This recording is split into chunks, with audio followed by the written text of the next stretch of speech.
50 cars filled with Ku Klux Klan members rolled through Monroe, North Carolina, led by the town's own police chief. Their target, a brick house where Marine Corps veteran Robert F. Williams and a group of black World War II soldiers waited. The Klan had terrorized this neighborhood for months, but tonight, black men would shoot back. Monroe, North Carolina sat 30 miles southeast of Charlotte, a small textile town of 12,000 people where cotton mills provided jobs and Jim Crow provided the rules. The railroad tracks divided white from black, prosperity from poverty, safety from terror. On one side lived the people who ran the town, on the other lived the people who kept it running, cooking in white kitchens, cleaning white homes, working white-owned factories for a fraction of white wages. Robert Franklin Williams arrived back in Monroe in 1955, though calling it an arrival suggests he'd been welcome somewhere else. Born in this town on February 26, 1925, he'd grown up hearing stories from his grandmother, a former slave who'd given him his grandfather's rifle and told him what it meant to survive in a place that wanted you dead. His grandfather had been a Republican organizer during Reconstruction, publishing a newspaper called The People's Voice, until white violence made him choose between his voice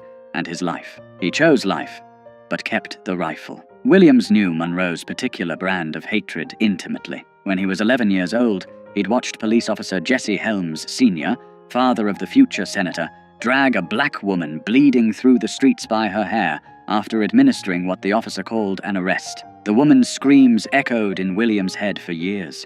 The sight of that badge glinting in the sun, while white onlookers smiled and nodded, taught young Robert a lesson that no school would ever address. The law in Monroe wasn't there to protect him. It was there to remind him of his place. He'd tried to escape that place. During World War II, Williams migrated north like hundreds of thousands of other black Southerners, finding work in Detroit's auto factories. He was there in 1943 when white mobs stormed through black neighborhoods, killing dozens. He fought back then, young and angry, learning that Northern freedom was just Southern oppression with better lighting. In 1944, he was drafted into the Army, serving until 1946. Then he joined the Marines, 1954 to 1955, where he learned discipline, marksmanship, and the bitter irony of defending a country that wouldn't defend him. When he returned to Monroe in 1955, he found the local National Association for the Advancement of Colored People chapter gasping its last breath. 6 members remained, from what had once been a thriving organization. The others had been fired from jobs, threatened, beaten, driven out. Southern states were systematically destroying the NAACP, branding it communist, outlawing it where they could. In Monroe, simply attending a meeting could cost you everything. Williams started recruiting, not from the middle-class teachers and preachers who typically led NAACP chapters. He went to the factories, the farms, the unemployed men standing on corners. Most importantly, he went to the veterans, men who'd seen combat, who'd been trained to fight, who'd tasted just enough equality in uniform to make segregation unbearable when they came home. Men like Dr. Albert Perry. Dr. Albert E. Perry was everything Monroe's white establishment wanted to deny could exist. A black man with a medical degree, a veteran, a practicing physician at the local hospital. He bought a nice brick house, drove a decent car, and had the audacity to act like he deserved respect. Williams made him vice president of the Monroe NAACP. Together, they set about picking fights the previous leadership would never have dared to start. Their first victory came quiet.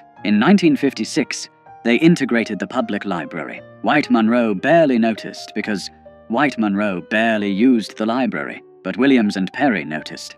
They'd proven that pressure worked, that the system could be moved, so they picked a target that mattered more: the swimming pool. In the summer of 1957, 2 black children drowned in a creek. There was nowhere else for them to swim. Monroe's public pool, built with federal tax dollars that black families paid just like white families, was reserved exclusively for white residents. Black children had to make do with unsupervised creeks, muddy rivers, and the consequences that came with them. 2 children went under and didn't come up. Their names were lost to history, but their deaths sparked something that wouldn't be forgotten. Williams went to the city council with a reasonable request: open the pool to black children 1 day a week, just 1 day. The council's response was a masterclass in creative racism. Draining and refilling the pool after black people used it, they explained with straight faces, would simply be too expensive.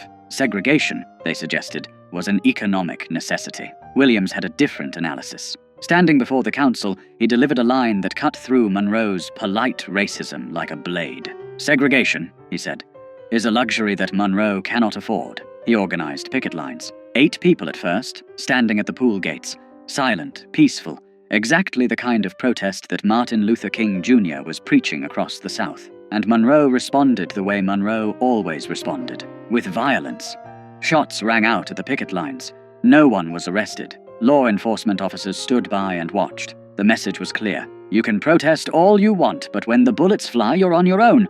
That's when the Ku Klux Klan got involved. The Klan in Monroe wasn't some fringe element hiding in the shadows. In a town of 12,000 people, the press estimated 7,500 Klan members and supporters, more than half the town. They held massive rallies where thousands gathered in their robes and hoods, listening to speakers promise to keep Monroe pure, to keep the races separate, to handle these uppity agitators who thought they deserved to swim in white water. Leading these rallies was James William Catfish Cole, a South Carolina Klan organizer who'd made Monroe his personal project. Cole was the Klan's regional heavyweight, a man who commanded respect in white supremacist circles, someone who got things done. He held rallies where he specifically named Williams and Perry, calling them communists, troublemakers, threats to the Southern way of life. Then his followers would pile into their cars and form motorcades. Here's where the institutional betrayal became impossible to ignore. Monroe's police chief, A.A. Morney,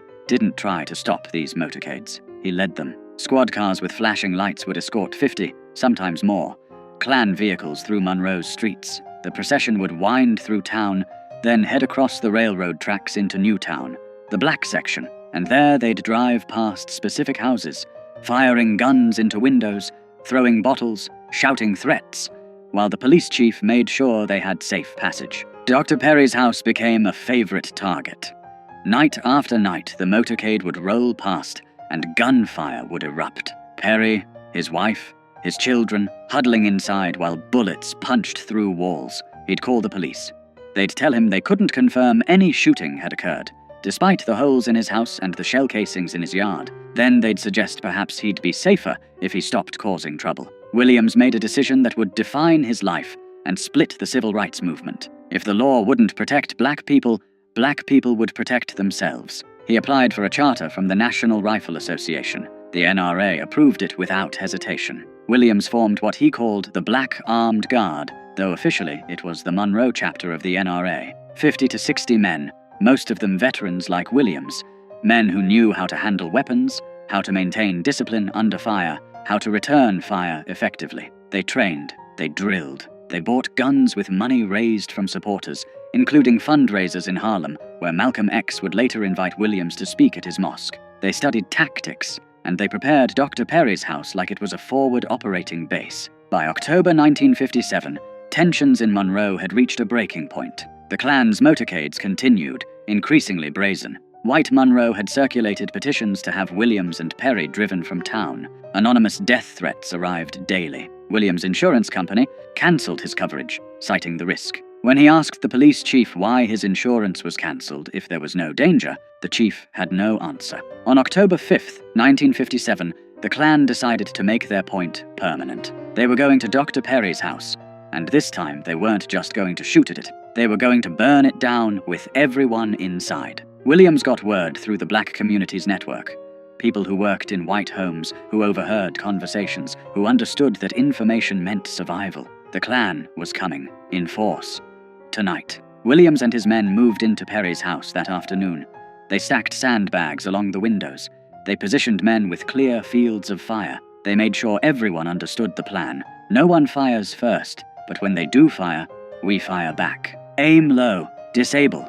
Don't kill if possible. Make it clear we're serious without giving them martyrs. As the sun set, they waited. Perry's family had been moved to safety. Inside the house were only men who'd made peace with what might happen next. Veterans who'd survived war only to find themselves at war in their own hometown.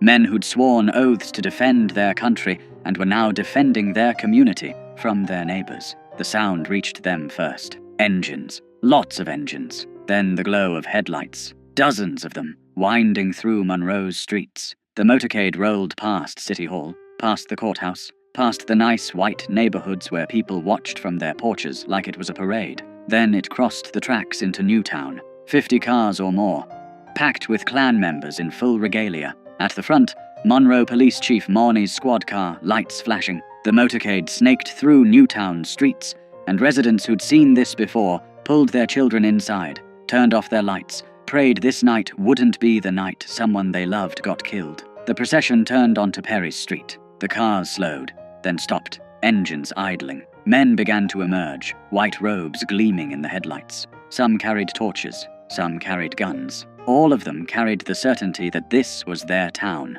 their right, their prerogative to do as they pleased. Then the shooting started. Later, both sides would claim the other fired first. What's certain is that gunfire erupted from the Klan's motorcade, slamming into Perry's house. Bullets shattered windows, punched through the brick, tore through the front door.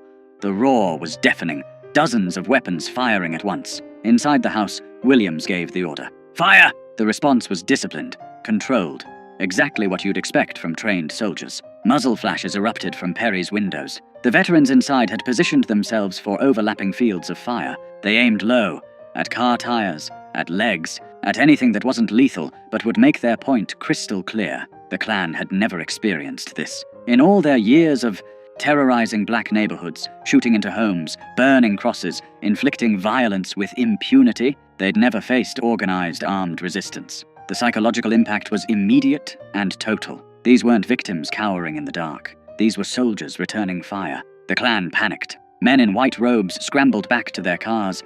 Engines roared to life. Tires squealed. The entire motorcade broke formation and fled in every direction, some cars running into each other in their desperation to escape. Within minutes, the street was empty except for abandoned robes, dropped torches, and the fading sound of engines racing back across the tracks to the safety of white Monroe. Inside Perry's house, Williams and his men held their positions. No pursuit, no celebration. They maintained their perimeter through the night, knowing retaliation might come. But it didn't. The Klan had been routed, humiliated, driven from a black neighborhood by black men with guns. The next morning, Monroe's city council held an emergency session.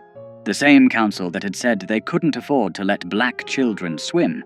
The same council that had turned a blind eye to months of Klan terrorism. They passed an ordinance effective immediately. The Ku Klux Klan was banned from Monroe without a special permit from the police chief. That ordinance was the first crack in Monroe's wall of white supremacy. Not because the council suddenly developed a conscience, but because armed black veterans had demonstrated something white Monroe couldn't afford to ignore. In Williams' own words, racists consider themselves superior beings and are not willing to exchange their superior lives for our inferior ones. They are most vicious and violent when they can practice violence with impunity. The shootout barely made the news. The Monroe Journal mentioned it briefly. 3 black newspapers covered it. The national press ignored it completely. Just 3 months later, when the Lumbee tribe would rout the Klan in a similar confrontation, national media would descend on North Carolina, Life magazine would run photo spreads, politicians would issue statements. But when black men defended themselves with guns, white America decided that story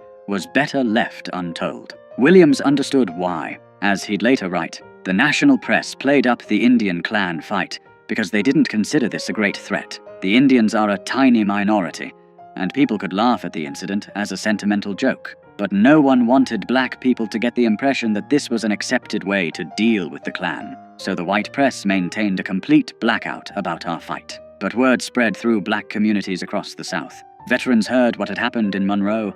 Working people heard. Young activists heard. The message was clear. Nonviolence was a tactic, not a suicide pact. You could advocate for peace while keeping a rifle behind the door. The October 5th.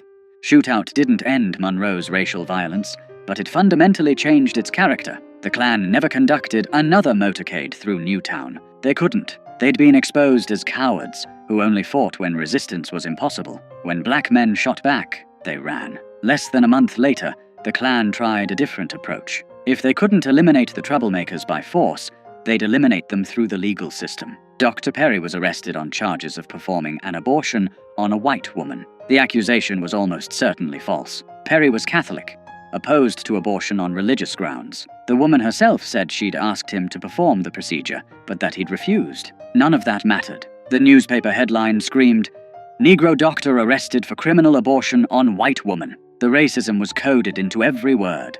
A black man's hands on a white woman's body, even in a medical context, was treated as inherently criminal. Perry was jailed. Williams led armed demonstrations at the courthouse, hundreds of black residents openly carrying weapons, demanding Perry's release. A white benefactor posted $7,000 bond. Perry was freed, but the damage was done. His trial came almost exactly a year after his arrest, October 21st, 1958. He was convicted and sentenced to 5 years in prison. Released after serving just over a year, Dr. Albert E. Perry never got his medical license back. He'd lost his profession, his livelihood, his future, for the crime of standing up to the Klan. The system had accomplished through legal proceedings what the Klan couldn't accomplish with guns. Meanwhile, Williams faced his own reckoning with the broader civil rights movement. In late October 1958, just days after Perry's conviction, a case exploded that would make Williams an international figure. 2 black boys, 9-year-old James Hanover Thompson and 7-year-old David Fuzzy Simpson, had been playing with white children. During a kissing game, a 7-year-old white girl named Sissy Sutton kissed both boys on the cheek. When she mentioned it to her mother, white Monroe reacted with hysterical rage. The mother washed her daughter's mouth with lye. Armed men hunted for the boys. Police arrested James and David, handcuffed them, took them to jail, and spent 6 days interrogating them without allowing them access to parents or lawyers. They were beaten, threatened with lynching, told they'd raped a white girl. Judge Hampton Price heard the case. Such as it was, the boys had no legal representation. They stood silent, terrified. The judge interpreted their silence as a confession. He sentenced both boys to indefinite terms in reform school, possibly until age 21, for a kiss that a white girl had initiated. Williams mobilized international attention. He contacted journalists in Europe. He worked with activists in New York to form the Committee to Combat Racial Injustice. He turned the kissing case into a global embarrassment for the United States, with demonstrations in Paris, Rome, and Vienna. Former First Lady Eleanor Roosevelt intervened with North Carolina's governor. President Eisenhower received thousands of letters. After 3 months, on February 13, 1959, Governor Luther Hodges pardoned the boys without explanation or apology. They were released. Their lives were destroyed. James Thompson would spend most of his adult life in and out of prison. David Simpson largely disappeared from the record. In 2011 interviews, James's sister Brenda would remember sweeping bullets off their front porch every morning while the Klan burned crosses in their yard. The kissing case made Williams famous, but it also made him a target. Then came the event that would force him into exile. In May 1959, a Monroe court heard the case of Mary Ruth Reed, a 23-year-old black woman who was 8 months pregnant when Louis Medlin, a white man, assaulted her and attempted to rape her. Medlin was charged. The trial was brief. The all-white jury deliberated briefly, not guilty. Williams stood on the courthouse steps as Medlin walked free, and he said something that would end his leadership of the Monroe NAACP. Black women approached him, devastated, asking what they were supposed to do now that white men knew they could assault black women with impunity. Williams told them, "We cannot rely on the law. We must defend ourselves. If it takes violence to get justice, then we must meet violence with violence." The next day, National NAACP head Roy Wilkins called. Williams confirmed he'd made the statement and would repeat it. Within hours, Wilkins suspended Williams from the NAACP for 6 months. The organization Williams had rebuilt from 6 members to hundreds, the chapter that had achieved what no other Southern NAACP chapter had dared attempt, was now too militant, too aggressive, too willing to fight back. Williams didn't stop. He founded a newsletter, The Crusader, continuing his grandfather's tradition of publishing. He continued organizing. In 1961, when Freedom Riders came to Monroe, Williams' armed guards protected them. When white mobs attacked non-violent demonstrators, Williams' men formed defensive perimeters. Martin Luther King Jr. refused to visit Monroe, specifically because Williams' armed guards were there. The philosophical divide between non-violence and self-defense had become irreconcilable. On August 27, 1961, violence erupted in Monroe again. Freedom Riders had been demonstrating. White mobs attacked. In the chaos, a white couple from a nearby town, Bruce and Mabel Stegel, drove into Newtown by accident. Residents surrounded their car, thinking it was part of the mob. Williams personally intervened, brought the couple into his own home for protection, kept them safe for 2 hours until tensions cooled, and they could leave unharmed. The Stegels left safely. Then Monroe Police Chief Morney, the same man who'd led KKK motorcades, told Williams, "In 30 minutes, you'll be hanging in the courthouse square." The FBI issued a federal warrant for Williams' arrest on kidnapping charges. The couple he'd protected claimed he'd held them hostage. Williams knew what was coming. Monroe's law enforcement, which had never arrested a single Klansman for terrorizing black neighborhoods, was about to lynch him legally. He and his wife Mabel fled, first to Canada, then to Cuba, then to China. He wouldn't return to the United States until 1969. From exile in Cuba, Williams broadcast Radio Free Dixie, a weekly program featuring jazz, blues, news, and commentary directed at black listeners in the American South. He wrote his book, Negroes with Guns, published in 1962, which would become essential reading for a new generation of activists. Huey Newton and Bobby Seale would cite it as inspiration for the Black Panther Party, the idea that black people had the right to defend themselves with weapons, that armed resistance was a legitimate response to armed oppression. Spread through the Black Power movement of the late 60s, the kidnapping charges were finally dropped in 1975. Williams returned to Michigan, where he lived quietly until October 15, 1996, when he died of Hodgkin's lymphoma at age 71. Rosa Parks delivered his eulogy in Monroe, the town that had driven him into exile for daring to suggest black people deserved to swim in public pools. The night of October 5, 1957, changed nothing and everything. Monroe remained segregated. The Klan remained powerful.